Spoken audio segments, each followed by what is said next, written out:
WOCA. WOCA.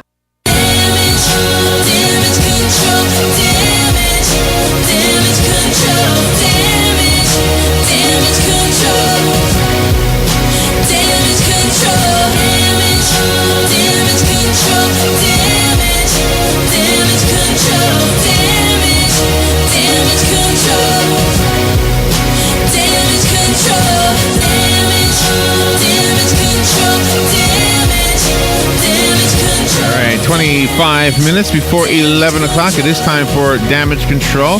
Your host is Joe Reichel from Damage Control Services. There he is on the video. And if you have a question for Joe, if you'd just like to join in on the conversation, you're welcome and, in fact, invited to do so. The number is the WOCA Climate Control Source Hotline, 622-9622. Good morning, Joe. How you doing? Good morning. I'm doing good. Wait a second there. Now try it again. Good morning. Yeah. I'm doing good today. So the other day when the Ocala Christmas parade was going on, we had a little bit of rain. A little bit of rain. But what was it called? What's it, the city called again? Gosh, I can't remember the city. Coast? Palm Coast, thank you. Yeah, they had a tornado. 171 homes were damaged. Right. Did you see that? I heard about it. I didn't see any of the news on it. But Fortunately, nobody was injured.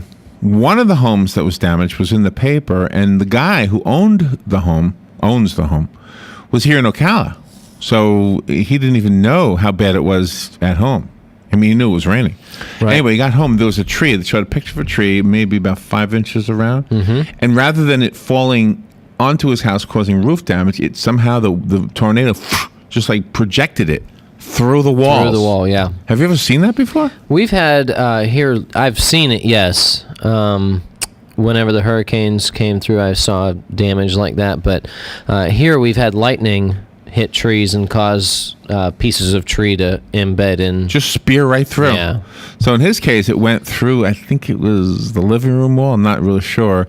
But when he got home, there was a tree. Yeah. Like right where he probably would have been sitting had he been home. So The weather was terrible that night, especially I think it was about 2 or 2:30 at night. That Saturday night, it was very bad. A lot of lightning and some severe weather. Yeah. So I just thought I'd bring it. So if for this particular guy, now obviously you have to get the tree out of there, but that really didn't look like as much damage because it went through the wall. It pierced it. So was that? I mean, would that be an opportunity to put a window in? No, I always wanted a window there. You could fix it by putting a window in there. Probably if there wasn't a window already, you probably wouldn't want another one. And not knowing where it is in the house, if it's off center to the room or whatever. Yeah, but right.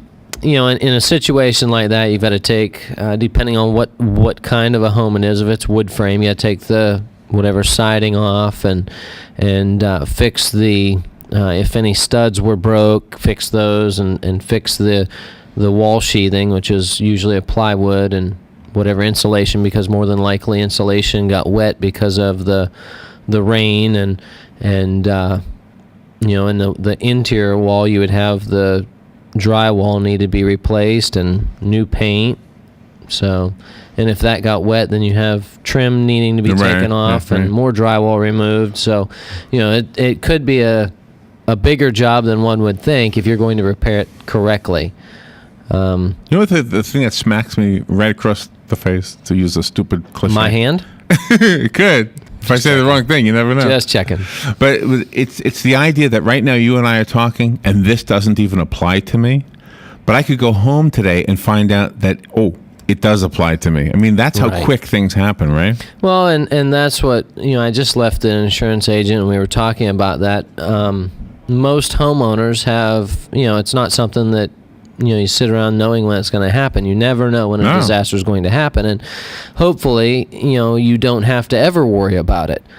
But in the event that you do, you want to know what to do or where to go for help. And your insurance agent's going to be able to help you through that.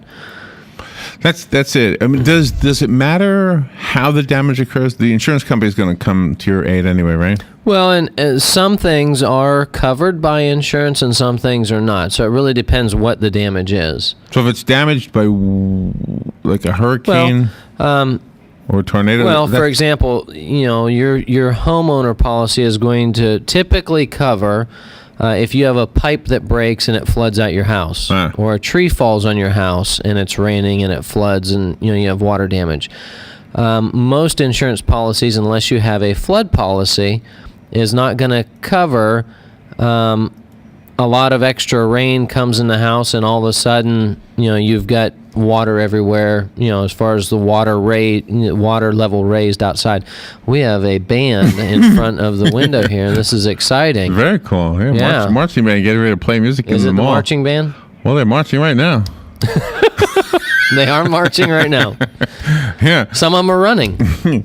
Yeah, you know what really got my eye though was the woman in shorts that ran up ahead of them. She was trying to get in the mall first. That was really caught my eye. She was trying to get in the mall first for sure. I don't know if she's the band leader or what she is. She's definitely leading the band now. She was leading my band. She got way in front of everybody. But so that's why it's important to regularly review your insurance policy, go over all of the details with your agent, make sure that everything is covered the way that you need it. I like your hat. Thank you. That's cool. Oh, that hat. Oh, yeah, that hat. That is a cool hat. Isn't that cool? Is that a bass saxophone? Is that a bass? She's not even listening. Is it? Yes? Yes, you're not listening. Either that or just not so sure what to say to guys behind the glass. So anyway, where were we? That was a big saxophone. Oh, and sometimes it was big saxophone. Sometimes there's even limitations to what your policy will cover. A lot of times with the sinkhole, only cover certain things. With mold, typically there's a cap, usually a $10,000 cap for mold if you have a mold claim. So, it's very important to know your insurance policy, what it covers, what it doesn't, so that you can take care of everything. You got to wave for one of the marching band members. If the band members wave, we wave back. I think sure. She was a flautist. A flautist? I think that's what you call somebody who plays the flute, right? I have no clue. Flautist. She looked like a flautist to me. Do you play any music? A friendly flautist. I do not. No. I'm not musically inclined at all. What about the saw? I mean, you work saws. When's the last time you used a handsaw? Do you use them a lot? Like an actual real handsaw? Yeah. Probably a couple weeks ago. Used it for a little project I had. I was at my parents, actually. Oh, really? Oh, Pennsylvania? Up in Pennsylvania, yeah. What were you cutting? A piece of wood. Okay. But my grandfather, he used to be able to, and I could probably do it. I've never really tried. He used to take a saw and the way he would bend it, make the noise, and make it a metal tinging sound. Yeah, something like that. Not quite, but something like that. So I guess he could play a saw. I don't know. Yeah, probably. I don't know that I ever tried it. You know what? A saw is in the key of C. That's why they call them the C saws. Neat. The phone line is up. It's an odd time of year, I think. Maybe because of the holiday, maybe because of the cold weather. I don't know. Everybody's a little bit giddy. I got an interesting call this morning from a lady who had a problem with mold, and she's not sure that the mold was cleaned properly, because she's noticed that she's not feeling well anymore. So we kind of went through a few things. She had her carpets cleaned, and then right after the carpets were cleaned, the air conditioning was shut off, and the building was closed up. Oh, and not good. when she came back to the building and in the room, she found fungal growth, and that's a big flag. Oh, I thought you meant fungal growth was a big red flag. No. Something's going wrong. That guy was carrying a big flag. A very big flag. But she found fuzz on different things and on the carpet, and bad. So then they came in and they had people clean it and treat it and do some cleaning, and they think that everything is okay, but she's still not feeling good. So we went through a few scenarios with her as far as things she could do and what she could check, and just to make sure it was clean. I think that's pretty astute of her to make the connection. A lot of people might not even make that connection. You know, she's just what do you mean? Like she's making the connection with herself not feeling well to the fact that it might be caused by the mold that she witnessed. Well, and I told observed. her, I told her it doesn't, people, our bodies are constantly changing. So what affects you now may not affect you later, or as you get older, you may start to develop more allergies and things like that. And she was mentioning that she's sick more often, and I don't know. I mean, you never know whether or not unless you go get full testing and make sure that find out if you are allergic to that, or if that is something that's causing different molds or whatever causing you to be sick. But mold is something, or fungal growth is something that you don't want to play around with, and that's what I was telling her. I mean, you could have it tested, or one way that if I go into a building, I'm not, I can't test for mold, but I can tell you if it's there, and that's, I'll use a flashlight in a fairly dark room, and as you shine the flashlight on different surfaces, you'll be able to see a gray coloring, or a fuzzy. It looks almost like a dust, but it's not a constant covering. It's just certain patterns. So I told her that's how she'd be able to see if it was there. But in her situation, fortunately, it didn't have a constant water source. So once it dried, you would have the mold growth there, and by cleaning it, as long as it was properly cleaned, it would take care of it. Treating it with a fungicide to make sure that it was killed, and everything was cleaned and removed. But if you don't clean it properly, then you have it still there. I remember, now this is maybe going to gross you out a little bit, but I remember being at a guy's house. This was in the 80s, for sure. Okay, and so it was a long time ago. And he had the windows that was sort of partially opened, and he had a TV up against those windows, and there was something wrong with the TV. And I said, well, let me see if I can figure it out. So I went behind his TV, and there were mushrooms growing out of his carpet, and he didn't even know they were there. So the only thing I figured was two things happened. The water got in, and some of the mushroom, what was a mushroom grow from? Spores or something? Mold spores. Yeah. Have you ever seen mushrooms actually growing out of a carpet? And he didn't plant them there. For real mushroom? Yes. Yeah, absolutely real. Were these the kind that... No. Okay. No, these were blown in through the window.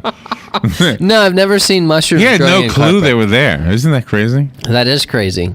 He must leave his window open quite a bit. So not the neatest guy. Just put it that way. Oh. Just one of those guys. There's probably other things growing there, too. We've got a phone call. Good morning. You're on the air with Joe Reichel.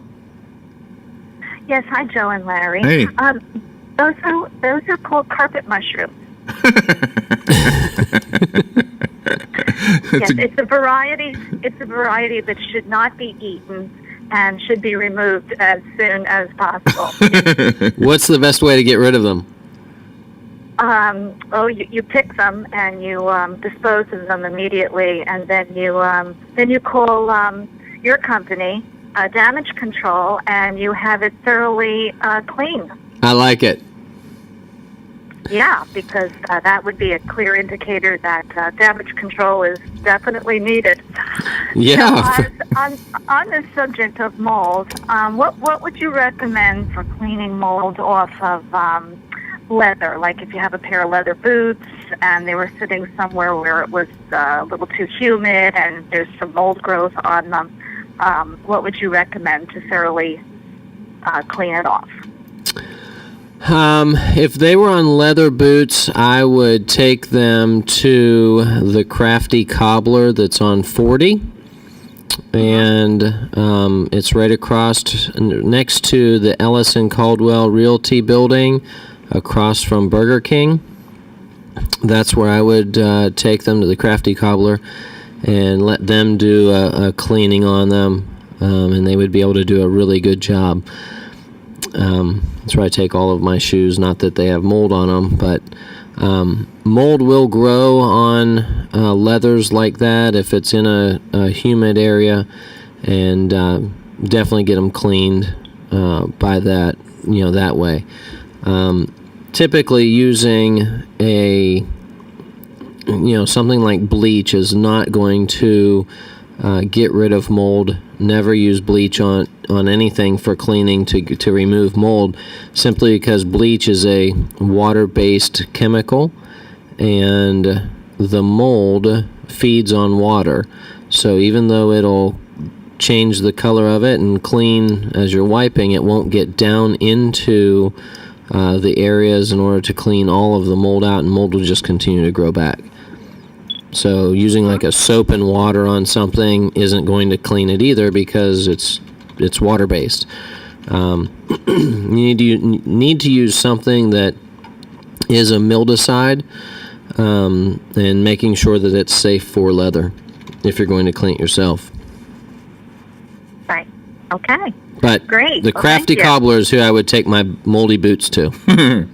And I can get you their phone number if you need it. But they do an excellent job of cleaning and polishing and repairing all shoes.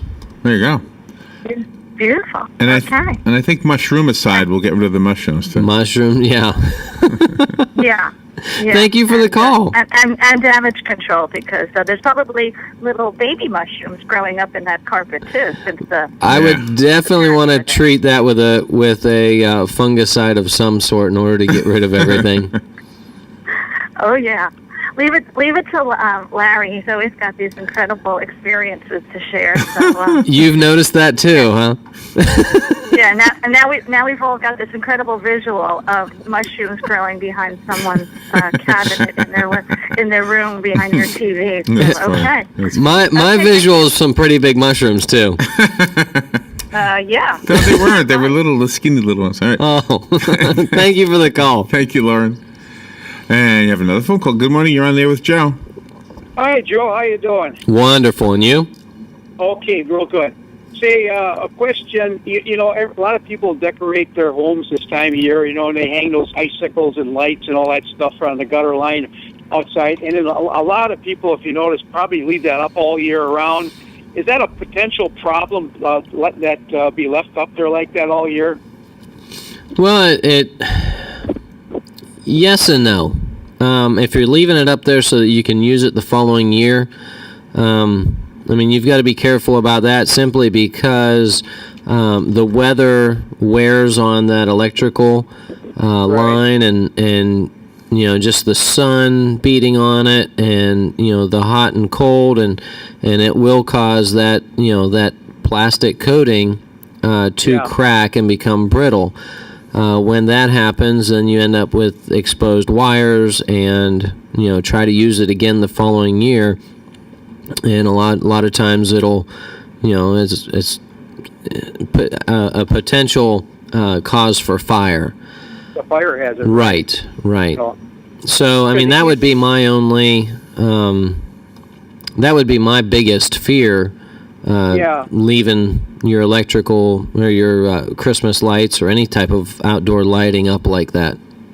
Yeah, it's surprising how many people do leave their Christmas decorations up. I suppose it's kind of a task to put that stuff up, and it's right. easy to leave and it, that's plug it in, and right. And a lot of times, people are using different electrical cords to run lights, and you want to make sure that you use a cord that's going to be a high enough amperage that will power everything, and you're not using multiple electric cords, because those are also creating a fire hazard. So yeah, is there a possibility, like let's say in the summertime during an electrical storm, you get a lightning bolt coming down that would follow a line of lights or stuff like that into the house?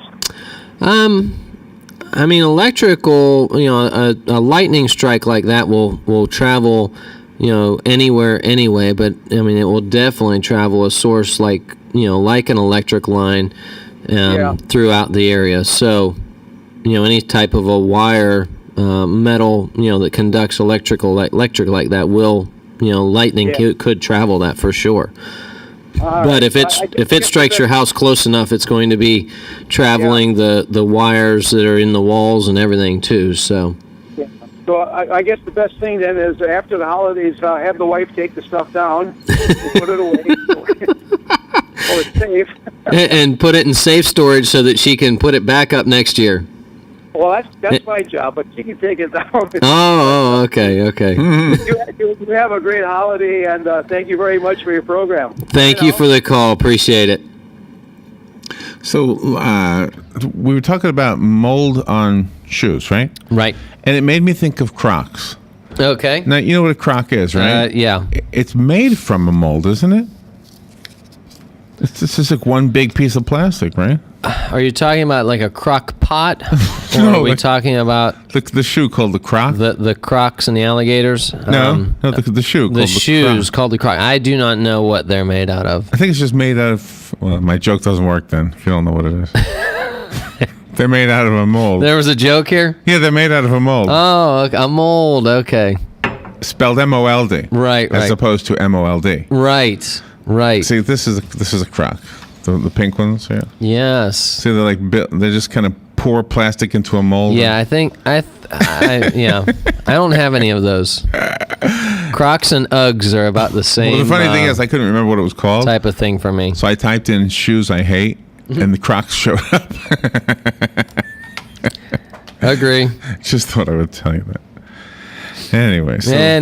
So this is the cold coming on. That's a lot of people using the space heaters. Space heaters, yeah, those. You've gotta warned be us careful about with those. before. Don't allow anything within a 3-foot area of the space heater. Make sure that you're not using electrical cords with them. But last week was a fun show. You had that fun young lady in here. Right, we're on space heaters now, though. I know, but we talked about space heaters with her. We talked about kitchen fires with her. Yeah, she had a kitchen fire. But yeah, I want to make sure that your space heater is in good condition. Make sure that you're not using electrical cords, or if you are using one, make sure that it has it's a surge protector. So that it will not overheat and all of a sudden cause a fire. A lot of fires caused by space heaters, especially this cooler weather. People are using them. I wonder sometimes how the wiring in the house stands up to that. And that's one thing too. Always check your electrical panel. Go to your panel box, open up the door, and put your hand on the breakers just to feel if they're getting hot. And that's especially if you have a lot of Christmas lights and you're using extra electricity this time of the year. Make sure that you're checking that just to make sure it's not getting warm. If it is getting warm, make sure you call an electrician out to have that checked, and maybe put in another breaker for you, or figure out a better solution so that it is not getting warm. Because once that gets too hot, it will cause a fire. A lot of fires are caused by that. That is scary stuff. Yeah. And you never. Those are things that you can't see, or that you don't know it's even happening. Does an air conditioner that's put into the heat, what is it called again? Heat pump mode, right, use more energy than when it's used as an air conditioner? I do not know the answer to that. I mean, if it's able to do that, it's rated so that it can, and you shouldn't have a problem with it. As far as the energy level ratings, I don't know. I don't know. That's a good question. And I know that some of them have. We need to call climate control. Yeah, and you know that emergency position. Emergency heat? Yeah, I think that's a coil that heats up, right? So, need to call climate control. I don't know either. The climate control source hotline. All I know is if it gets cold out, you just sit near a big window like this, and it gets hot in this room. It does get warm in here. Someday Dan says he's going to put 10 up there, so that'll help. But it's a nice window. You get to watch everybody. Get to wave. So do you have to be up to date with like styles? Like if somebody asks you for Venetian blinds, you say, well, Venetian. That's from the 60s. Well, I would call Gator Blinds for that, and they would be able to. This is the cool thing. I mean, all the specialists in town that do all these things. Yeah. Pretty much. I mean, you've got to know who to call to get what you need, or the direction you want to go. As far as styles and stuff, I don't really worry about keeping up to date too much with stuff like that. I mean, we do have different interior designers that we can work with, or if it's just flooring, different flooring experts as far as what the current trends are and which direction to go. But with the use of the internet, you can really find a picture for almost anything that you want. That's true.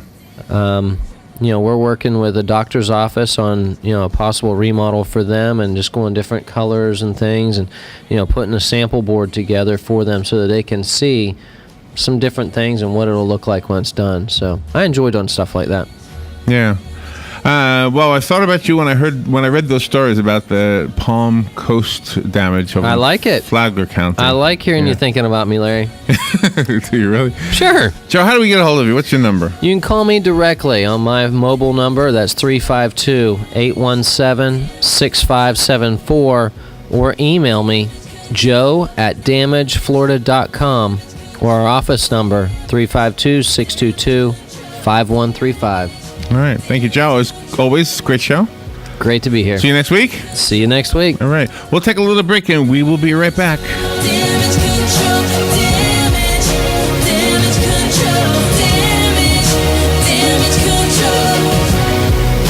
damage control. Ocala's information station, 1370 WOCA. Ocala. ABC News Now. I'm Karen Chase. Visions of big bucks are pushing aside sugar plums dancing in many people's minds as they plunk down their money for a chance at the Mega Millions jackpot. It's up to $586 million. Prices are holding steady. The Consumer Price Index was unchanged last month after dipping only slightly, a tenth